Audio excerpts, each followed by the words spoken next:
First year और second year के exactly exam होने जा रहे हैं। एक्सपेक्टेड डेट्स बताई गई हैं, वो अब तक तो यही है कि 22 में माइट भी कहीं से ये बातें भी सुनने को आ रही है कि 26 मई को एग्जाम हो जाए, और ऐसा भी एक्सपेक्टेड है कि फर्स्ट वीक ऑफ जून को हो जाए। व्हाटएवर, आप लोगों ने एट द एंड अपने पेपर में जाकर बैठ के अच्छा परफॉर्म करना है, एक अच्छे तरीके से एग्जाम पेपर देना है। उसके लिए आप लोगों को पता होना चाहिए कि आप लोगों ने तैयारी कैसे करनी है और कहाँ से करनी है।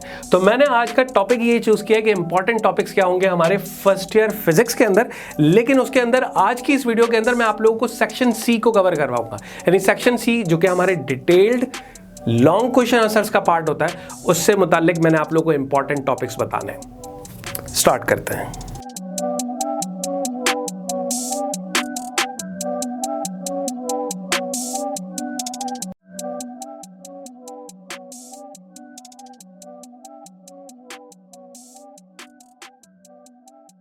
चैप्टर 2 के अंदर जो डॉट प्रोडक्ट यानी स्केलर प्रोडक्ट है, उसमें से दो प्रॉपर्टीज यानी दो डेरिवेशंस बड़ी इंपॉर्टेंट है। डॉट प्रोडक्ट वाली A dot B is equal to B dot A, जो हमें प्रूव करके देना होता है, एक ये वाली। And second, distributive law of dot product यानी A dot B plus C is equal to A dot B plus A dot C. ये दो डॉट प्रोडक्ट की प्रॉपर्टीज की डेरिवेशंस हैं। इसकी प्रैक्टिस करके रखें और इसकी प्रैक्टिस बहुत अच्छे से करके रखें, क्योंकि ये बहुत इंपॉर्टेंट है। उसके बाद हम आते हैं क्रॉस प्रोडक्ट के अंदर यानी वेक्टर प्रोडक्ट के अंदर। इसमें से भी दो डेरिवेशंस बहुत इंपॉर्टेंट है। ठीक है, एक हमारे पास है A cross B is not equal to B cross A. ठीक है, जिसमें हमें ये साबित करके देना होता है कि अगर हम क्रॉस प्रोडक्ट लेते हैं ए का बी के साथ और बी का ए के साथ, तो ये बराबर प्रूव नहीं होता। इस पर भी अपनी प्रैक्टिस लाजमी रखेगा। एक और डेरिवेशन जो कि क्रॉस प्रोडक्ट की है, वो है area of the parallelogram is equal to A cross B का मैग्नीट्यूड। ओके, तो ये दो डेरिवेशंस हैं जो कि क्रॉस प्रोडक्ट की है। चैप्टर नंबर 3 से क्या इंपॉर्टेंट आ सकता है लॉन्ग क्वेश्चन आंसर के अंदर?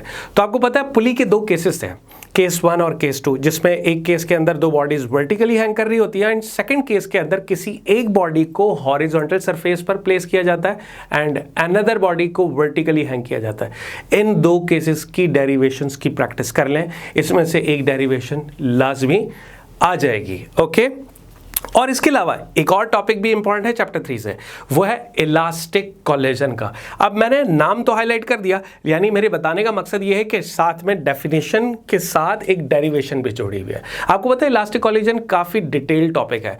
फाइनल दो बॉडीज जो कोलाइड करती हैं, उनके दरमियान जो फाइनल वेलोसिटीज़ के फार्मूलाज v1 और v2, इससे मुतालिक सवाल बनकर आ सकता है। और बाकी अगर इनके केसेस हैं वो तो शॉर्ट क्वेश्चन आंसर्स का पार्ट है, लॉन्ग के अंदर इंपॉर्टेंट नहीं है। चैप्टर नंबर 4 से मुतालिक इंपॉर्टेंट क्या हो सकता है? प्रोजेक्टाइल मोशन के अंदर स्टार्ट में ही 4 बड़ी डेरिवेशंस आती हैं, जो कि बहुत ही बच्चों वाली डेरिवेशंस हैं, पर अगर समझ में आ जाए, बट परेशान होने की बात नहीं है। ये तमाम टॉपिक्स जो मैं आपको स्टेप बाय स्टेप 1 बाय 1 करके हाईलाइट कर रहा हूँ, चैप्टर के साथ साथ बताते हुए मैं इन तमाम के सॉल्यूशंस भी इंशाल्लाह बिगिन द एंड में प्रोवाइड करने वाला। लेकिन इसके बाद एक और टॉपिक जो कि सेंट्रीपिटल एक्सेलरेशन का है, उसकी तैयारी भी करके रखिएगा। उसमें से भी सवाल बन सकता है आपके लॉन्ग क्वेश्चन आंसर के अंदर। अब लॉन्ग क्वेश्चन आंसर के अंदर चैप्टर 8 में से अगर कोई सवाल बनता है तो वो 2 ही टॉपिक है। एक है डॉपलर्स इफेक्ट। अब डॉपलर्स इफेक्ट के टोटल 6 केसेस हैं। ठीक है, यानी अब इन 6 केसेस के अंदर जो लास्ट के 2 केसेस हैं, ये न्यूमेरिकल्स का पार्ट है, लिमिट। बाकी स्टार्ट के जो 4 केसेस हैं उसमें से डेरिवेशन लाजमी आएगी, उसकी प्रैक्टिस करके रखिएगा। आपके सेक्शन सी को कवर करने के लिए किसी भी एक सवाल का पार्ट बन जाएगा। And another topic of chapter number 8 that is loop, जिसमें हमने लूप के अंदर ये डिस्कस किया था कि first, second and third loop के रिलेशंस को ड्राइव करने के बाद आखिर में एक जनरल फार्मूला हम ड्राइव करते हैं। वो टॉपिक बड़ा इंपॉर्टेंट है, वो भी करके रखिएगा चैप्टर नंबर 8 का। अब आ जाते हैं चैप्टर नंबर 9 के अंदर। चैप्टर नंबर 9 को एक तरह से स्किप ही कर दिया है, यानी इतना आसान कर दिया मैंने आप लोगों के लिए। सिर्फ एक ही टॉपिक इंपॉर्टेंट है, that is young double slit experiment for the long question in order to attempt section number C smartly. Okay, and finally chapter number 10 that is geometrical optics। और इस चैप्टर के अंदर 2 टॉपिक्स में से पहला topic जो मैं बताना चाहूँगा वो है कंपाउंड माइक्रोस्कोप का। बहुत अच्छे से उसकी कंस्ट्रक्शन, उसकी वर्किंग और फाइनली मैग्नीफाइंग, जो हमें मैग्नीफिकेशन निकालनी होती है, पूरी कंप्लीट डिटेल्ड डेरिवेशन को अच्छे से रखिएगा। अच्छा, इसके अलावा आपके पास एस्ट्रोनॉमिकल टेलीस्कोप का पार्ट है और सिंपल माइक्रोस्कोप को भी कर लें, उसको भी इतना दरगुजर मत कीजिएगा। सिंपल माइक्रोस्कोप लाजमी कर लें, एस्ट्रोनॉमिकल टेलीस्कोप कर लें और कंपाउंड माइक्रोस्कोप मैंने साथ में स्क्रीन में दिखाता रहा हूँ।